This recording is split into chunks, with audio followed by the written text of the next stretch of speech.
Hello guys, চলে এলাম একটা ভিডিও নিয়ে। গাইস দেখুন গাইস, গাছে তিনখানা ফুল আছে গাইস।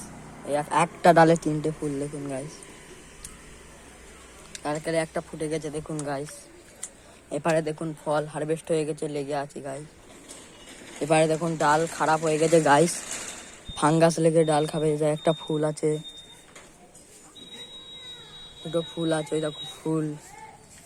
এখন হারভেস্ট হয়েছে, হারভেস্ট হয়ে গেছে ফুল, এই ফল, এই ফুল। এবারে গাছে এই দেখো ফুল এসছে, চেলি গাছে ফুল এসছে, এবার ড্রাগন ফল গাছে ফুল এসছে, আরো ফুল আসবে। এখন গাইস এরকম চেলি গাছ গাইস। এবারে দেখুন গাছগুলো গাইস, দেখুন গাইস কি সুন্দর লাগছে। ভিডিওটা এখন শেষ করবো, ভালো লাগলে লাইক, কমেন্ট, শেয়ার, সাবস্ক্রাইব করে দেবেন।